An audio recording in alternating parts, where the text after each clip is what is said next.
কাশী নৃপতিৰ দুই যমজা কুমাৰী সৰ্বগুণৱতী দুয়ো পৰম সুন্দৰী বিধিবতে দুইকো বিহাইলন্ত বৃহদ্ৰথে কৰিলা প্ৰতিজ্ঞা ৰাজা ভাৰ্যাৰ স্নেহতে। মগধ ৰাজ্যৰ ৰজা আছিল বৃহদ্ৰথ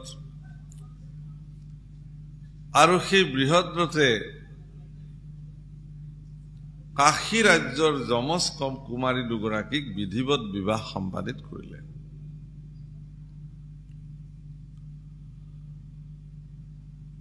আৰু তেওঁ ভাৰ্যাসকলৰ প্ৰতি স্নেহতে এটা প্ৰতিজ্ঞা কাঢ়িলে কি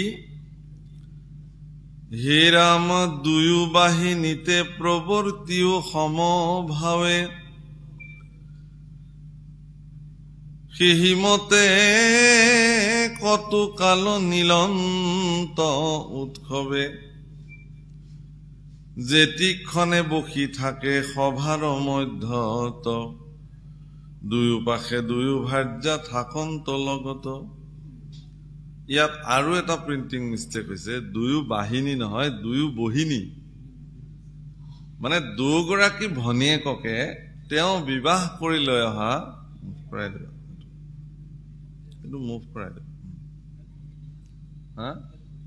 ইয়াত কিন্তু বাহিনী বুলি আছে। দুগৰাকী বহিনী দুগৰাকী ভনীয়েককে তেওঁ কি কৰিছিলে সমানে মৰম স্নেহ সম্পাদিত কৰিছিলে আৰু ৰাজ্যত যেতিয়া তেওঁ ৰাজ সিংহাসনত বহে দুগৰাকীকে দুফালে লৈ সমান সমান আৰু কাৰো প্ৰতি তেওঁৰ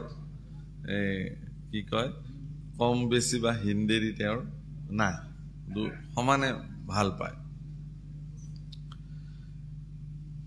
বিষয় সুখত তেওঁ মগ্ন হল মহিপতি এনেকে আৰু এনেকে তেওঁৰ যুৱকাল অতিবাহিত হৈ গল। বিষয় সুখত মগ্ন ভৈলা মহিপতি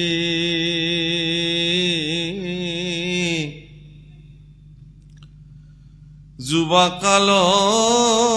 বহি গৈলা নভৈল সন্ততি। হে ৰাম পুত্ৰ কামে নানাবিধ দেৱক জিলা একোমতে বংশধৰ পুত্ৰ কো নাপাইলা। হে ৰাম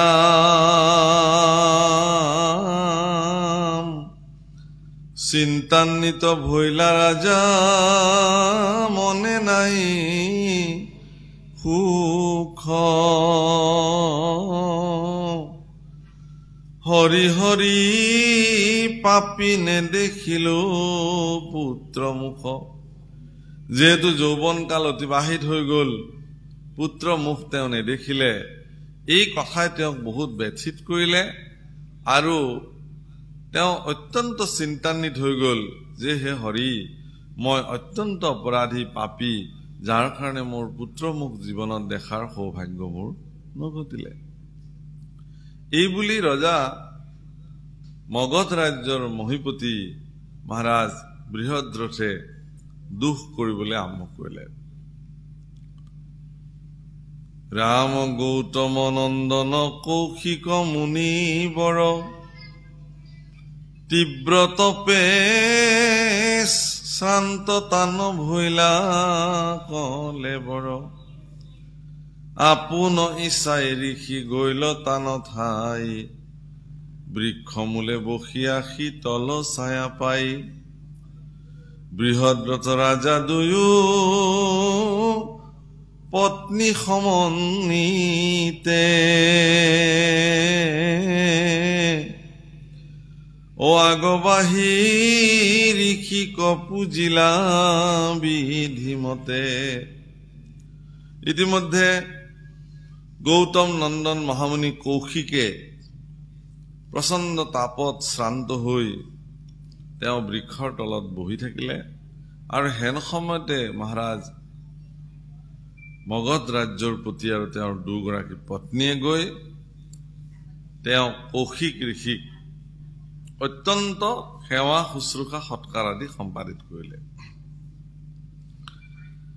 হে ৰাম তুষ্ট হুয়া দিব্য পঞ্চামৃতে ৰাজা কৰাইলা ভোজন তুষ্ট হুয়া ঋষি পাছে বুলিলা বচন হে ৰাম তুষ্ট ভৈলো ইষ্টবৰ লৈও নৰপতি সভাৰ যে নৃপতি পাছে কৰিলা কাকুতি অপুত্ৰ কৰা যামই শুনা তপু ধন ৰাজ্য এৰি চলিবাক খোজো তপোবন। তেওঁলোকৰ শুশ্ৰূষাৰ প্ৰতি সন্তুষ্টি হৈ মহামুনি কৌশিকে মহাৰাজক সুধিলে যে তোমালোকৰ সেৱাৰ প্ৰতি মই সন্তুষ্টি হলো, গতিকে তোমালোকক কি লাগে কোৱা। এই বুলি কোৱাত ৰজাই খুব বিনম্ৰভাৱে স্তুতি কৰি কলে যে হে ঋষিবৰ আমি অপুত্ৰ, সেইকাৰণে আমি ৰাজ্য এৰি তপোবনত গৈ পেলাই সাধন ভজন কৰিব খুজিছো, যিহেতু আমাৰ পুত্ৰই নাই, আমাৰনো আৰু কি থাকে। এই বুলি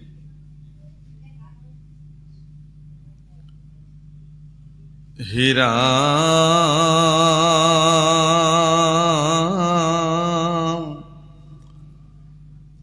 কি কৰস ৰাজ্য সুখ ঐশ্বৰ্য সকল অপুত্ৰক প্ৰাণী ভৈলে জীৱন নিষ্ফল। এহি শুনি মহামুনি চিন্তন্ত মনত পকি আছে আম্ৰ ফল বৃক্ষৰ অগ্ৰত ভুঞ্জিবাক প্ৰতি শুক পক্ষী মুখ দিল ঋষিৰ কোলাত আখি সৰিয়া পৰিল। তেওঁলোকৰ এই কথা শুনি ঋষি চিন্তান্বিত হল আৰু হেন সময়তে তেওঁ বহি থকা বৃক্ষডালৰ আগত লাগি থকা পকা আমটো ভাটৌ চৰাই খাবলৈ খোজাত ছিঙি ঋষিৰ কোলাত আহি পেলাই পৰিলে। ৰাম দেখিয়াহ ঋষে মুনি ধৰিলা আপুনি ৰাজাক প্ৰশংসি হাসি বুলিলন্ত বাণী। হে ৰাম সিদ্ধ ভৈল কাৰ্য ৰাজা গৃহ কচলিয় এহি ফল গুটি নিয়া ভাৰ্যাক ভুঞ্জায় লোভিবা পুত্ৰে কমহা ৰাজা বংশধৰ হেন শুনি অৱনতে লৈলা নিপবৰ কৰিলা প্ৰণাম ৰংগে ঋষি চলি গৈলা নৃপতিয় হৰিষে আবাস প্ৰৱেশিলা। পূৰ্বৰ প্ৰতিজ্ঞা ৰাজা মনত সুমৰি সেহি আম্ৰ ফল গুটি দুই ভাগ কৰি, যিহেতু আমৰ ফল লাগিছিলে পূৰ্বৱতে তেওঁৰ যিহেতু প্ৰতিজ্ঞা আছিল যে দুগৰাকী কন্যাকে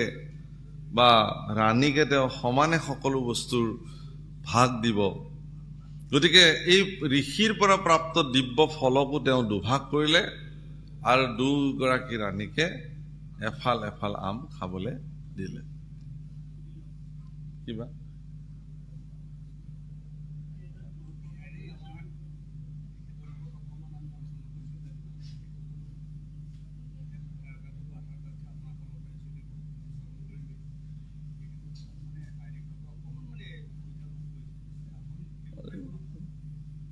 পাৰিব পাৰিব এখন বস্ত্ৰ এভাগ দি থৈ দিলে হ'ল বা কোনোবা এজন বহিব, হ'ব আপুনি যাব পাৰিব।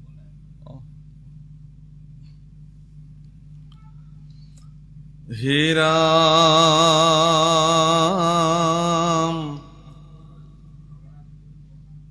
দুইৰো গৰ্ভ ভৈলা সেহি ফলৰ প্ৰমাণে নৃপতিৰ মনত কৌতুক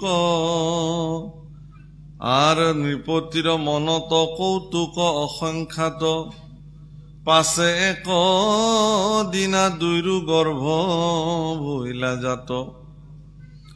হে ৰাম এক বাহু এক পদ একৈক নয়ন অৰ্ধমুখ অৰ্ধ নাখা দেখি বিলক্ষণ হেন দুই খণ্ড ছন্দ তনু উপজিলা দেখি দুয়ো মাৱে মহাবিস্ময়ে কম্পিলা আচৰিত কথা অদ্ভুত কথা যেহেতু ফল এটাই আছিল ঋষি কৌশিকে ভাবিছিলে যে ৰজাৰ এগৰাকী পত্নী কিন্তু ৰজাৰ যে দুগৰাকী পত্নী হয়তো ঋষি কৌশিকৰ ধাৰণাত নাছিলে আৰু ৰজায়ো পূৰ্ব প্ৰতিজ্ঞা ফল বশত এগৰাকী ৰাণীক অকলে ফলটো দিলে আনগৰাকী ৰাণী বিতুষ্ট হ'ব বুলি ভাবি সমানে যেহেতু আম কাটি ভগাই দিলে সেইমতে তেওঁলোক গৰ্ভৱতী হ'ল আৰু সেইমতে তেওঁলোকে গৰ্ভৰ পৰা উৎপাদিত হোৱা উপজা সন্তানো পূৰ্ণাংগ সন্তান নহয় দুজনে আধা আধা সন্তান জন্ম দিলে এটা চকু এখন কাণ আধা মুখ এনে এখন হাত এখন ভৰি তেনেকে জন্ম দিলে আৰু এই দৃশ্য দেখি ৰাণীসকল দুগৰাকী ৰাণী বিচুতি খালে কি হল এইবিলাক ভয়ো খালে তেওঁলোকে হীৰা জীৱন্তে আশয় হব লৰে হাত পা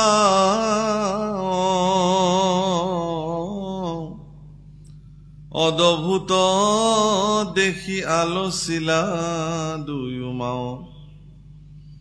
ধাইক সম্বুধি দুয়ো বুলিলা সত্তৰ কেৱেনো তু জানন্তে গৃহৰ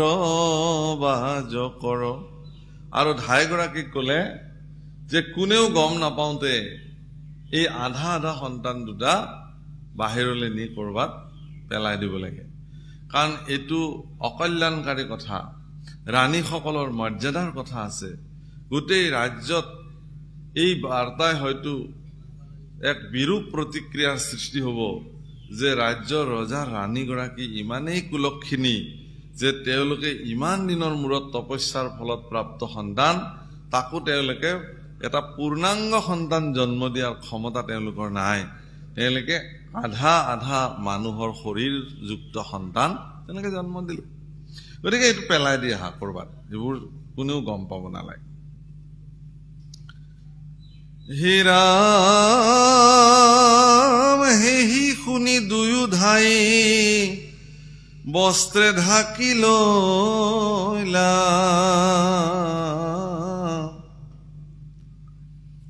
অন্তে সপুৰৰ মাজে চৌপাস্থত থৈলা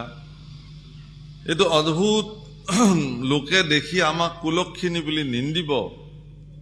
এটাকে লৈ যোৱা আৰু দাসীয়েও কি কৰিলে কাপোৰেৰে মেৰিয়াই সেই সন্তানটো মানে ৰাজ কাৰেঙৰ ৰাজ স্থানৰ বাহিৰত থৈ আহিলেগৈ ৰাম অন্তে সপুৰৰ মাজে চৌপাস্থত থৈলা জৰা নামে ৰাক্ষসী ফুৰয় সেই স্থান মাংস জাৰ ভোজন শোণিত জাৰ পান আকৌ সেই ৰাজ্যতে জৰা নামৰ এগৰাকী ৰাক্ষসী ঘূৰি ফুৰে মাংস তেওঁৰ প্ৰধান ভোজন আৰু ৰক্ত তেওঁৰ প্ৰধান পেয় মানে পানী যেনেকে আমি খাওঁ তেওঁলোকে ৰক্ত পান কৰে প্ৰভুসকল ৰক্ত মাংস দৰাচলতে শাস্ত্ৰ মতে ৰাক্ষসৰেই খাদ্য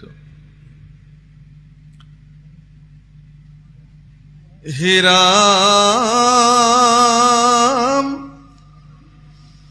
শোণিতৰ গোন্ধ পাই দেখিলে কজাই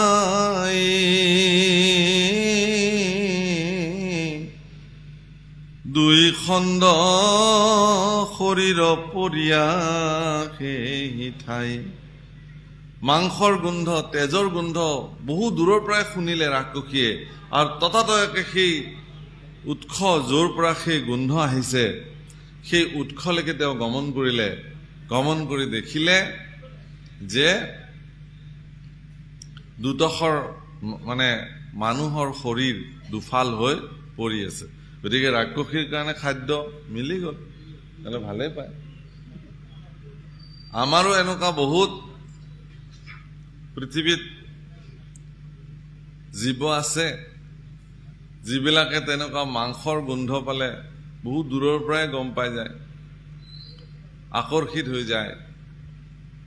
পালে ভাল পায় তেওঁ তেনেকুৱা যেতিয়া গম পালে কেঁচা মাংসৰ গোন্ধ ৰক্তৰ গোন্ধ গৈ আৰু মানে দেখিলে আৰু ভালে লাগিলে হে ৰাম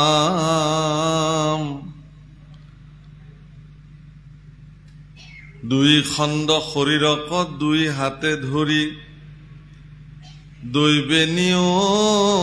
জিলা ধৰিলে এক কৰি আর ধরিলে মাত্রকে তেতিক্ষণে জোড়া গইল এক পিণ্ড হুয়া দিব্য কুমার এক ভইল ৰাক্ষসীয়ে দুফালে দুই টুকুৰ লৈ এখন হাতত যেতিয়া লৈ যাবলৈ খুজিলে দুটা খণ্ড লগ লগাৰ লগে লগে এক দিব্য সুকুমাৰ ৰাজকুমাৰৰ এটা পিণ্ড হিচাপে এটি সুন্দৰ শিশু লগে লগে নিৰ্মাণ হয় কাৰণ দুটা খণ্ডই জীৱন্ত আছিল বুলি কৈছে মৃত নহয় হে ৰাম দেখি ৰাক্ষসী জৰা ভৈলন্ত বিস্ময়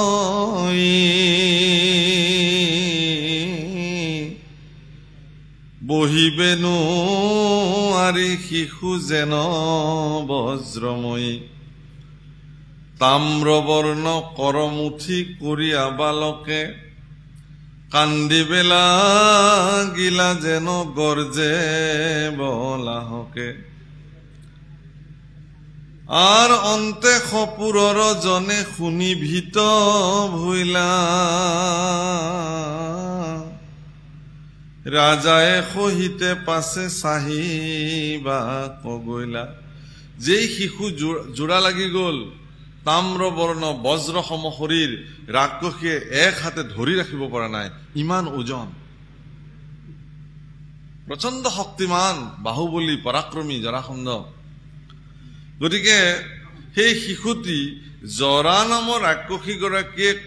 দুটা খণ্ডক যুক্ত কৰি পেলাই এক কৰিলে কাৰণে তেওঁৰ নাম জৰাসন্ধ সেইকাৰণে জৰাসন্ধ কিন্তু একদম বজ্ৰ মুঠি ধৰি শিশুৱে যেতিয়া প্ৰচণ্ড সিংহৰ দৰে নাট কৰিবলৈ আৰম্ভ কৰিলে সেই শব্দই সমগ্ৰ ৰাজ্য জুৰি যেন তোলপাৰ লাগি গল অন্তেশপুৰলৈকে সেই শব্দ কি হৈ গল অন্তেশপুৰলৈকে সেই শব্দ চলি গল এই লাইট ভাগ দিয়ে যদি ইফালৰ পৰা দিয়ক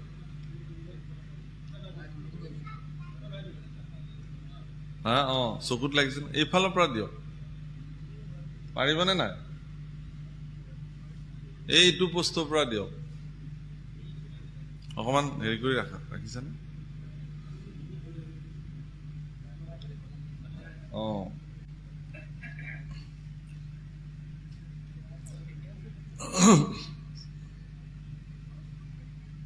এই সুযোগতে অকণ পানী খাই লওঁ